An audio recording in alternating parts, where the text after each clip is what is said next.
videu. Dneska si povieme dačo o inverzii v strednej Európe, čo sa aktuálne nachádza, a výhliadke na Vianoce, ako to môže vyzerať.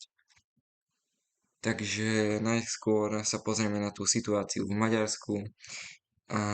Tam, kde sa tá akože nízka oblačnosť narušila, akože môžeme vidieť, sú to tie južnejšie časti Maďarska, tak tam vystúpili teploty až na 18 stupňov, čo je v decembri extrém. Naopak v oblastiach, kde nízka oblačnosť ostala, sa teploty držali len medzi tými 5 a 8 stupňami. Je to akože pekný príklad na to, že aký veľký vplyv má tá nízka oblačnosť na tú teplotu.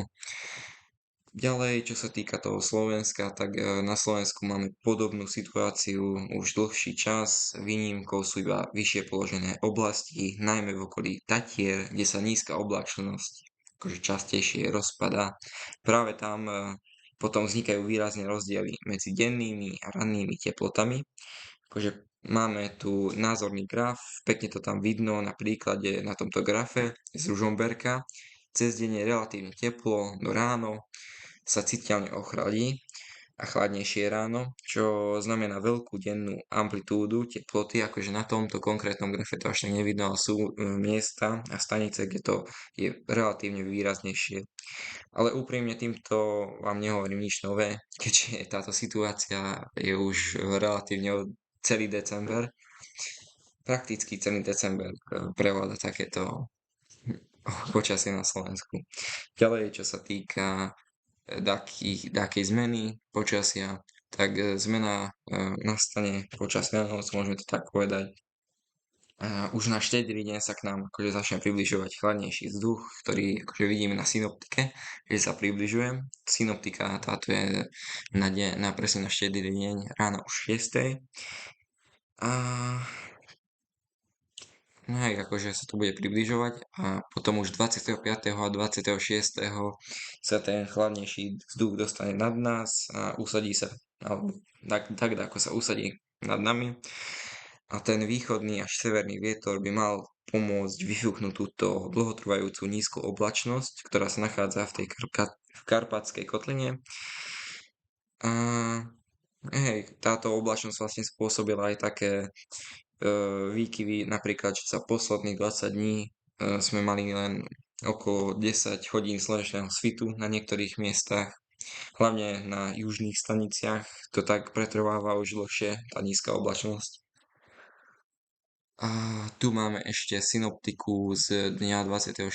decembra, kde vidíme zas tie teploty sú akože relatívne pod bodom mrazu v tých vyšších vrstvách. A čo sa týka tých zrážok na Vianoce, tak modely síce naznačujú takú možnosť tých slabších prehánok alebo takého mnoholenia, ale osobne tomu nedávam šancu a neverím v tom veľmi. Takže ešte k tým bielým Vianociam, akože prakticky je tá šanca relatívne veľmi nízka, že budú tak kde biele.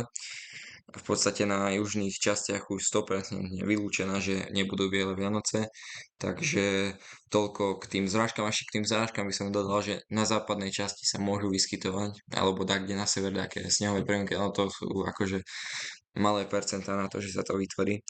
A teploty však budú akože pôsobiť o niečo zimnejšie, hlavne na severnej časti Slovenska, kde sa aj počas dňa tá teplota môže pohybovať okolo nuly a aj pod nulou a tie rána tam môžu byť relatívne so silnejšími mrazmi, zatiaľ nepôjde o nič extrémne. A čo sa týka ešte konca decembra, tak koncom decembra zatiaľ avizujú modely také ešte silnejšie ochladenie a bez snehu zatiaľ, také tie zrážky sam sú minimálne a len ten vpad chladného vzduchu od východu a severovýchodu, ale o tomto vás budeme informovať a ja by som vám chcel zapriať šťastné a veselé Vianoce a vidíme sa v ďalšom videu.